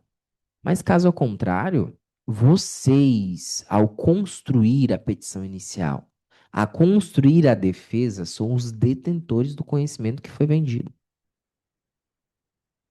Vocês que decidem a melhor estratégia, não é o cliente. Certo? Então, nisso, as doutoras gostariam de pontuar alguma coisa? Podemos continuar? Eu só queria reforçar que, como o doutor disse, explicar para o cliente como funciona a dinâmica da audiência, eu acho muito interessante, porque como eu também faço correspondência, às vezes vem a audiência na noite anterior, ó, o processo é esse, cliente é esse. Você chega lá, você orienta as testemunhas, orienta o cliente e aí faz a audiência. Ok. Você chega lá, o reclamante ou o preposto não sabe o que ele tem que fazer, não sabe como fala com o juiz, não sabe aonde senta, não sabe nada. E você vê o nervosismo na face. Depois que você explica como funciona, fala que não precisa ficar tão nervoso, que é tranquilo, você consegue acalmar ele, às vezes senta na frente do juiz, sabe, numa vibe tão gostosa. Por quê? Porque ele teve atenção, teve explicação, ele não foi jogado de cabeça em algo que ele não sabia. Então, com os meus clientes, eu sempre faço uma reunião prévia, explico passo a passo da audiência, onde que ele vai sentar, como que ele vai falar, como que ele se dirige ao juiz. Às vezes eles falam assim, se eu não souber alguma coisa, se eu ficar nervoso, eu uso a seguinte tática. Fala para o juiz que você não entendeu e pede para ele repetir. Porque daí, enquanto ele repete, você pensa, ah, verdade, é tal dia, ah, tá. E aí fala. Você tem ali alguns segundos de prazo para você poder rever a sua memória e passar para o juiz a informação. Essa questão de, não entendi a sua pergunta, é uma clássica, né? É uma estratégia assim que o cliente ele tem que estar muito bem, né, confortável para lembrar de perguntar isso. Mas de fato isso faz muito sentido. Aqui nos comentários, gente, falaram sobre o protocolo de julgamento perspectiva de gênero. E aí eu vou pontuar isso, porque isso aqui é extremamente importante. E no mês passado, através da Comissão de Direito e Trabalho, nós fizemos vários eventos no interior sobre o Abril Verde, que busca a orientação e a informação sobre saúde e segurança no meio ambiente de trabalho. E eu falei muito sobre esse protocolo e algumas advogadas me procuraram para conversar, para dizer que não sabiam da existência desse documento. E aí, obviamente, que eu não vou me sentir em paz se eu não comentar um pouquinho sobre isso com vocês aqui antes de ir embora. Protocolo de julgamento sob perspectiva de gênero e racial, ele é obrigatório para todos os juízes. É um protocolo que vem do CNJ. Então, Justiça do Trabalho, Justiça Eleitoral, Militar, Justiça Comum são obrigatórios a estudarem este documento quando se depararem com julgamentos de processos que envolvem essa questão de assédio moral, sexual, muitas vezes o assédio eleitoral, muitas vezes as questões raciais, tá? Então, é de suma importância que os senhores invoquem esse documento na petição dos senhores. Isso quase não está sendo usado. Não sei por quê, mas já tem um tempo que esse documento está valendo e os juízes eles são obrigados a sentarem na cadeira e estudar esse documento. Que esse documento, o julgamento, eu já vi algumas sentenças em casos similares de que eu conversei sobre esses documentos e pediram na sentença o juiz aí mencionando a importância disso. Então, esse documento ele é de extrema importância quando os senhores se depararem com processos envolvendo essa temática, a questão de gênero, a questão racial, tá? Principalmente envolvendo as temáticas dentro da Justiça do Trabalho, essas temáticas nos processos entre empresas e empregadores. O nome do documento chama Protocolo sobre Perspectiva de Gênero. É um documento do CNJ. E lembrando que ele é importantíssimo, principalmente a parte reclamante, né? Que a gente consegue inverter o ônus com base nesse protocolo. E se a gente já junta na inicial, é de suma importância na hora de produzir a prova. Perfeito, perfeito. Voltando sobre esse ponto de credibilidade, gente, existem situações em que eu basicamente não consigo colocar a minha credibilidade em jogo, sabe? Não dá.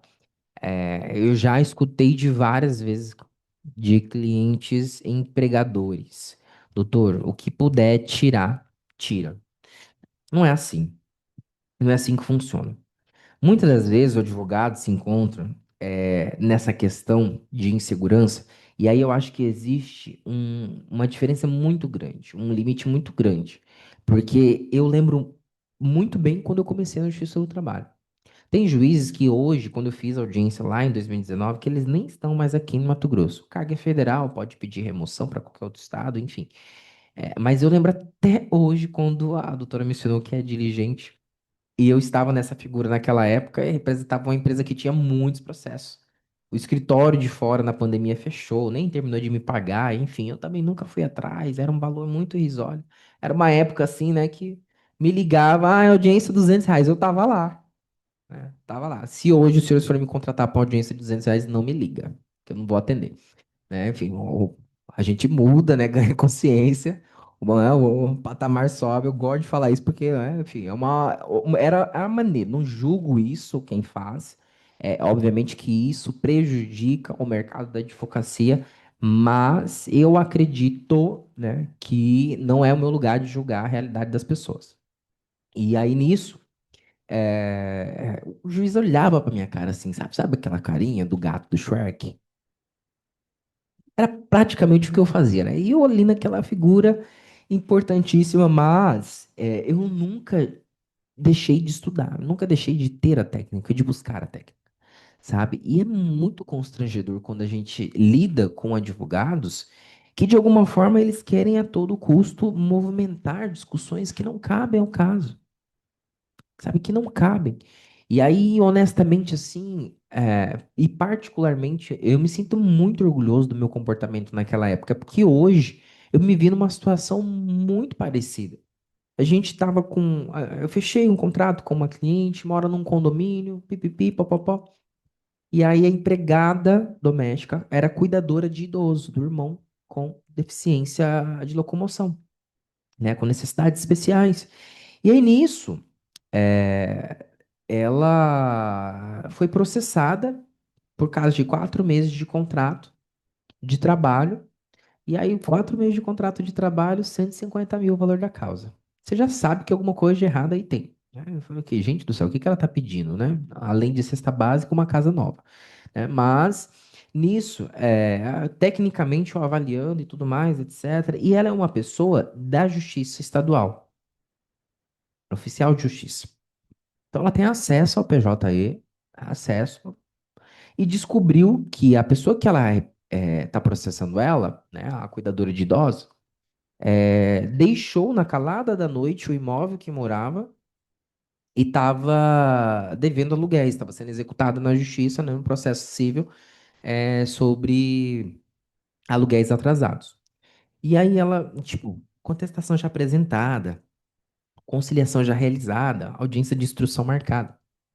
E aí eu conversando com ela sobre as possíveis testemunhas, né? A pessoa foi demitida porque recebeu uma justa causa, ela agrediu o irmão dela, que está naquela necessidade. Enfim, o caso ele é muito complexo, é muito sensível. E aí ela, obviamente que o advogado precisa cuidar das emoções do cliente, além das nossas, né?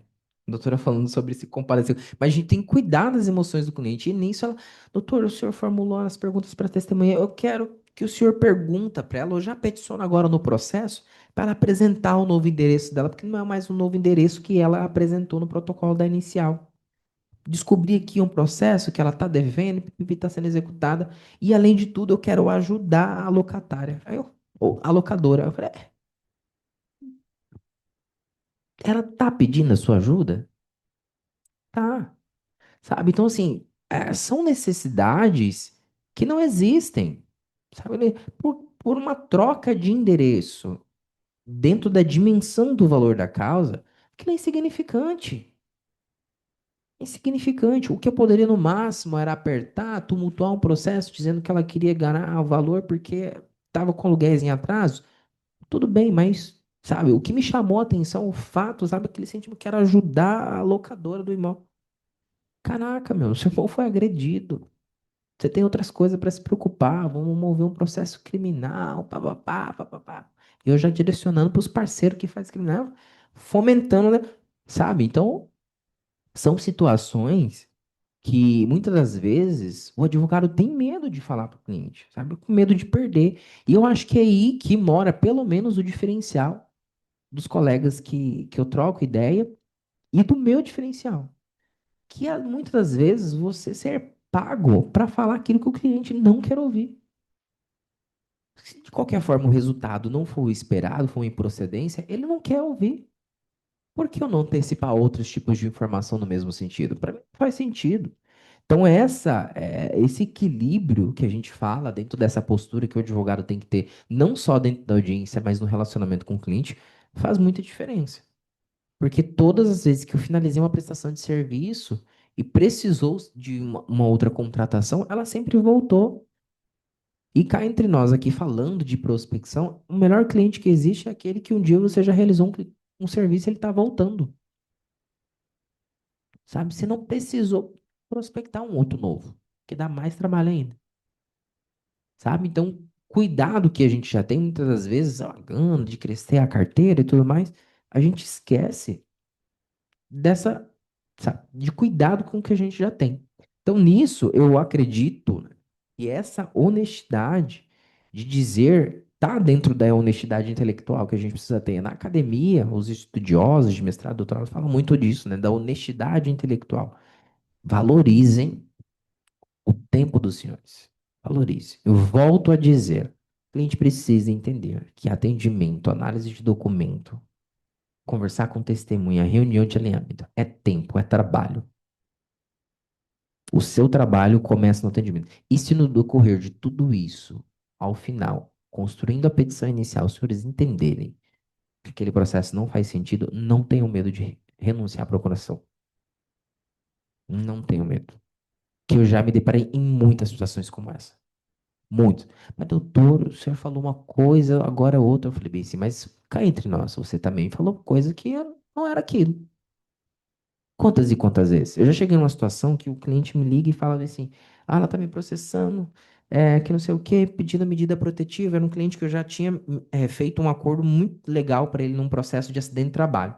E aí o entender que o cuidar do cliente é isso, porque quem trabalha tem família, quem tem família consome, e por aí vai, né? Então, ele, tá me processando, pediu medida protetiva. Eu falei, mas você agrediu ela? Nunca toquei. Eu falei, não, peraí. Ela não conseguiu essa medida protetiva contra você assim de graça. O que que você fez? Fui lá na casa, que a gente morava junto, ela tava com outro e eu quebrei o carro dela. Eu falei, ela tá certa? Ela vai esperar você quebrar a cara dela? Se foi no carro primeiro, ela se antecipou. Então, você viu? Então, tipo assim, um aperto, e são coisas que eu falo no atendimento. Não minta pra mim. Tá no meu contrato de honorários, mentiu pra mim, hipótese de renúncia do contrato. E não devolvo o dinheiro, gente. Vai me representar na OAV, vai buscar processo. Não vou. Me guardo no meu direito. que você mentiu para mim e teve trabalho. Vocês entendem? Então, assim, muitas das vezes a gente parece que a gente se acovarda nessas situações, né? Então, eu acredito que em todos os momentos, dentro de uma sala de audiência, em que eu precisei levar esses 4 pontos, a técnica, o equilíbrio, coerência e honestidade intelectual, sempre foi muito visualizado para o cliente. Sempre. Não só para o cliente, mas para o juiz. Para quem está conduzindo a audiência, para quem comanda a audiência. Isso aquilo ali é muito claro, né? E estar, obviamente, sempre atualizado com relação a esses pontos. Doutoras, gostaria de pontuar alguma coisa? Já que perguntou, eu tenho uma estratégia assim, eu não discuto em audiência, principalmente quando o advogado é homem, porque nós mulheres sabemos que muitos advogados homens, por serem maiores, por serem homens, tendem a querer serem mais. E quando o advogado começa a, de alguma forma, querer me humilhar, diminuir o meu trabalho ou querer ofender a minha cliente, eu só, excelência, pela ordem, se o doutor não está em condições de fazer a audiência nesse momento, tudo bem, nós podemos remarcar, eu não tenho nenhum problema em relação a isso. Então, eu não me direciono ao outro advogado, eu não discuto com ele, eu chamo o juiz para o meio. E geralmente ele acalma o advogado e aí segue a audiência. Eu acho interessante falar isso também por conta do que a doutora passou. Então, não são situações muito parecidas, mas é algo assim que nós mulheres gostaríamos de saber. Não, doutor. Mas são situações, assim, extremamente sensíveis, né, doutora? Porque passando por esse processo de você estar dentro de uma audiência, desde que eu peguei a minha carteira na OAB, eu sempre estive me envolvido nas ações da OAB. Então, lá em 2019, peguei a carteira, eu já era membro da Comissão de Direito do Trabalho, já era membro de outras comissões. Logo em seguida, fui para a diretoria da comissão e hoje no conselho. Então, eu sempre que estive em uma audiência, em um processo, eu sempre tive o olhar de cuidado com outro colega. Muitas das vezes eu tendo esse olhar e o colega não tendo esse olhar comigo. É porque essa faz parte da minha formação, isso, né? Então, está comigo desde que eu sou advogado. E existe, ao longo do tempo que você está divulgando, você está construindo o seu nome, você começa a conhecer figuras que têm todos esses requisitos. Não tem uma credibilidade com o juízo do trabalho, com os clientes, e simplesmente são perfis. E eu sempre falo isso, principalmente nos meus cursos de gestão. Porque existem perfis de clientes e você precisa ter isso muito bem definido. Que tipo de cliente você quer? Sabe? Porque tem um cliente que ele não vai gostar do seu perfil conciliatório. Ele quer ver o advogado dele fazendo barraco, batendo na mesa. Pela ordem, pela ordem. E tá sempre tudo na ordem. Mas ele tá lá, né? Então, esses exageros, essa agressividade com colegas mulheres, né? Interrupções desnecessárias. Tenha muita certeza quando você vai interromper um juiz, um depoimento. Muitas. Você tem que estar muito claro. Eu fiz isso acho que umas 3 vezes nos últimos 7 anos. Mas eu estava muito certo do que eu ia fazer, né? Então, e tomar cuidado com as acusações vazias. Eu passei por uma situação nas varas do trabalho em Várzea Grande, até uns 3, né? Primeira, segunda e a terceira. E fui representando, né, uma empresa, eu era advogado da empresa nesse processo. E o meu cliente chegou à frente e descobriu quem ia ser a testemunha da cliente. E aí, né, conversou lá, pipipi, papapá, pá, ele subiu com a testemunha. Eu fui descobrir tudo isso quando cheguei no Fórum Trabalhista de Várzea Grande. Eu falei, cara, você é doido, você pode comprometer alguma coisa. Isso aqui é o fórum, alguém pode ter visto, filmado, e aí, enfim. Chegamos na audiência e o colega brilhantemente técnico, mas ele sabendo que alguma coisa de errado aconteceu com a testemunha dele, né? E aí eu nunca esqueci isso, porque, enfim, foi muito, muito técnico, né? Ele foi honesto intelectualmente, mas ele não fez uma acusação. Ele disse assim, Excelência, eu gostaria de pedir a redesignação da audiência, porque a testemunha confirmou que vinha e por forças ocultas, ela não está presente no fórum. Falei, meu Deus do céu, o que que ele será que a gente fez? Pensou que a gente fez com a testemunha, né? Jogou um pó, pá, a pessoa sumiu. Mas vocês entendem que qualquer situação, o comportamento do meu cliente que tomou a frente, não conversou comigo, poderia prejudicar todo o processo, né? Acabou que a gente fez um acordo lá na frente, e tudo mais, mas comprovando esse comunicado, esse recado para a testemunha confirmando que vai estar e ela não está, a audiência ela vai ser redesignada. Mesmo eu querendo me aproveitar da situação e dizendo, não, a gente vai ter que instruir. Eu sei lá que força oculta é essa. Obviamente que eu sabia que a força não era oculta, né? Mas são situações assim que não dá para fazer acusações vazias. O seu perfil de advogado, ele vai ser traçado no seu dia a dia, no dia a dia que você está ali, advogando, fazendo uma audiência ou outra. Você pode demorar meses para voltar naquela mesma vara, mas às vezes quando você volta, pelo fato de estar circulando, os servidores já viram você, o juiz já sabe que você advoga, porque o juiz também não fica sempre na mesma vara. Se for um substituto, ele está sempre rodando. Várias e várias vezes eu já fui para o interior para fazer audiência com os juízes que agora estão na capital.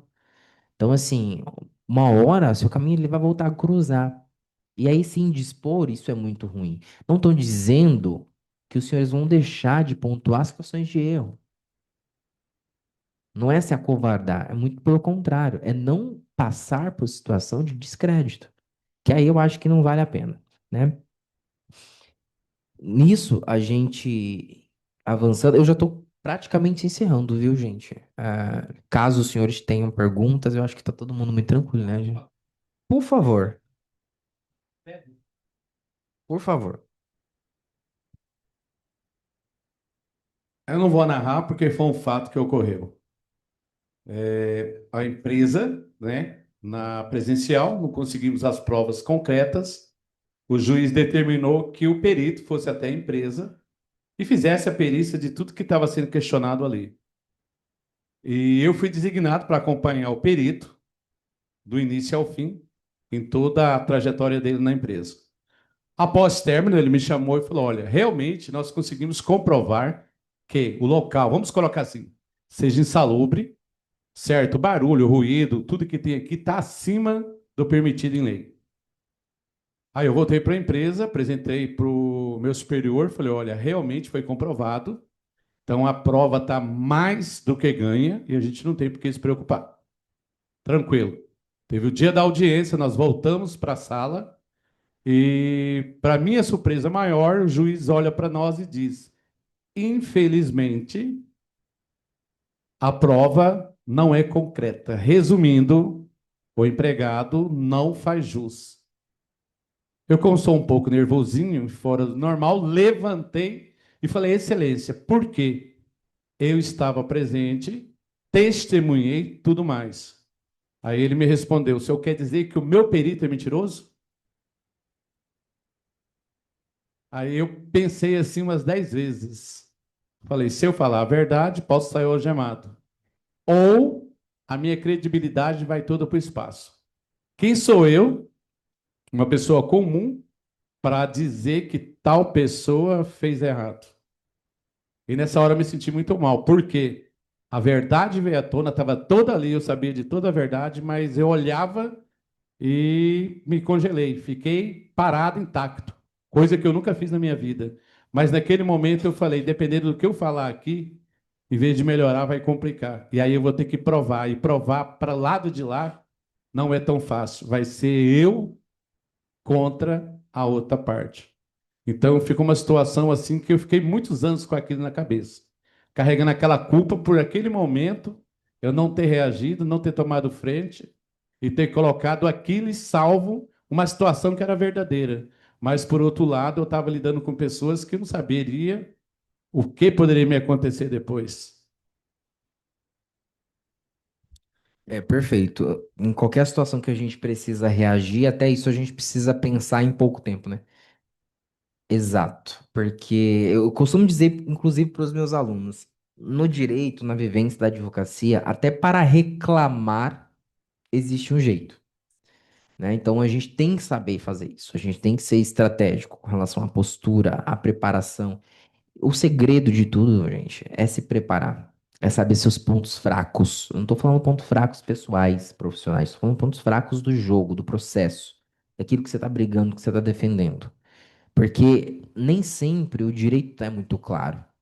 E eu me deparei sempre muito desafiado na advocacia dentro dessas espécies, desses processos, de processos complexos, que envolvem questões de gênero, que envolvem o assédio moral. Assédio moral é extremamente difícil, muito. A última vez que eu peguei um caso de assédio moral, não foi preciso entrar com o processo, porque o meu tempo de prática já me trouxe uma dinâmica para resolver aquela situação. A minha cliente não queria ser indenizada, ela só não queria pedir demissão. Não suportava mais. Não suportar mais o ambiente de trabalho. Um supermercado, uma multinacional, e eu falei para ela: o que está acontecendo? Ela, envolvimento, né, com pessoas fora do trabalho, que gerou inimizades, e aí a minha superior hierárquica vê que eu me levanto, saio do caixa, me levanto para ir ao banheiro. Quando eu tô chegando perto do banheiro, ela me anuncia na frente de caixa, no microfone, para voltar. Ou seja, não deixava a pessoa fazer necessidades básicas, né? Controlando o direito de ir e vir ali dentro do ambiente de trabalho. E era uma situação muito séria, porque ela me encontrava tremendo isso, né? E falando desesperadamente. E aí, numa situação como essa, eu falei bem assim: o que que você quer? Você quer ser indenizada? Ah, doutora, eu só não posso perder meu direito.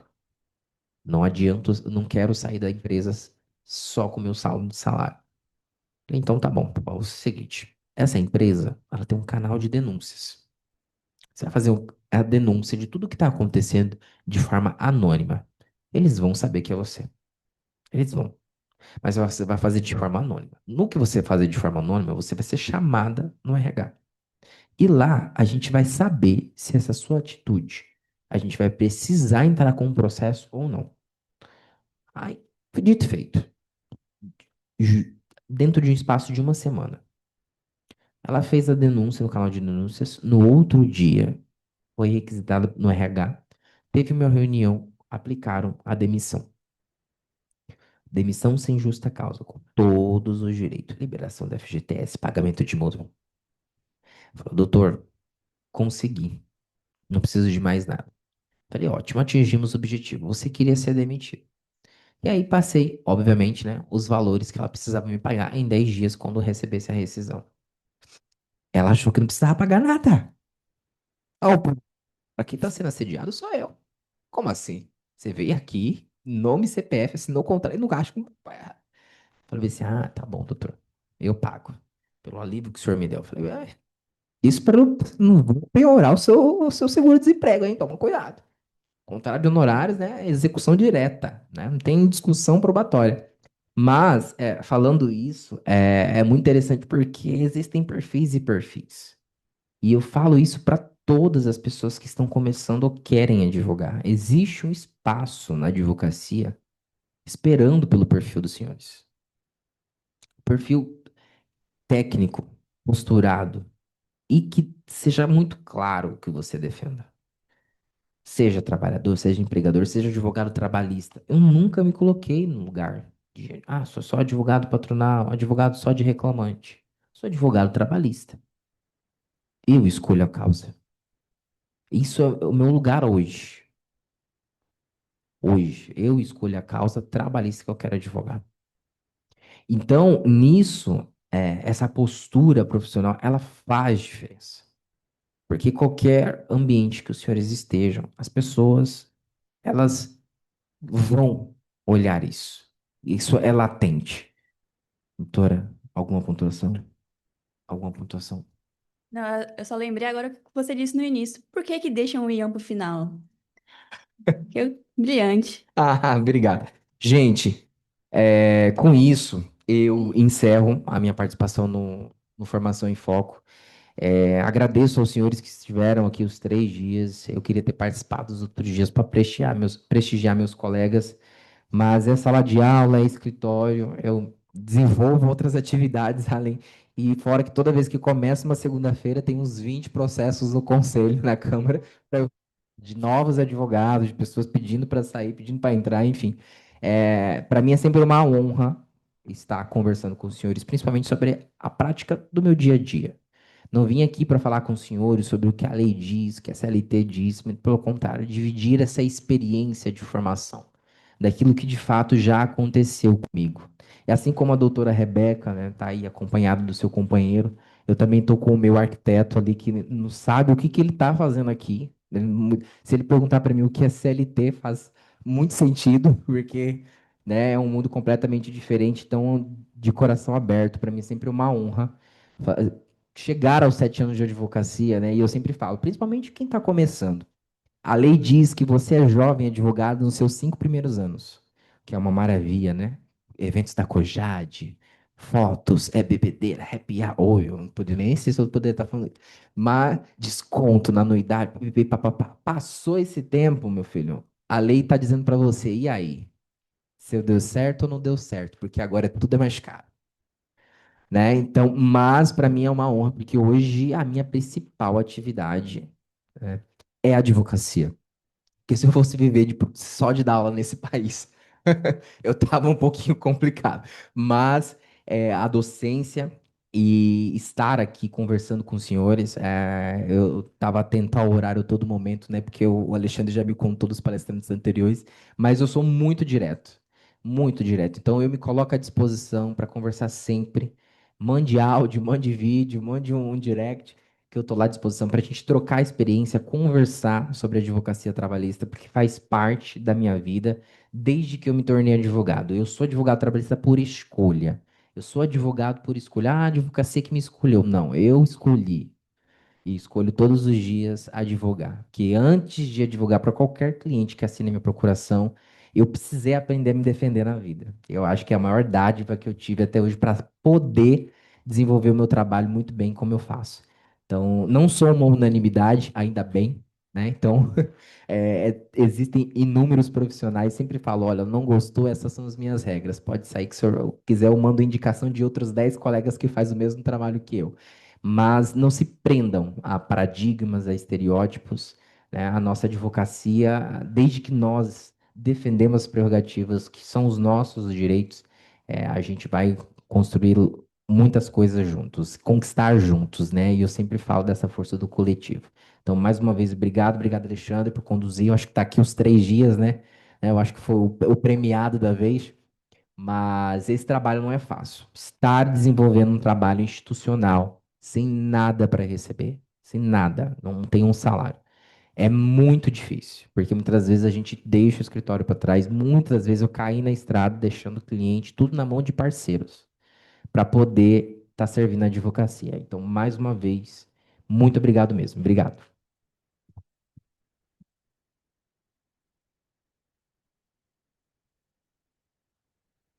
Temos alguma pergunta aqui? Ou o pessoal do online, caso tenha algum comentário, alguma pergunta?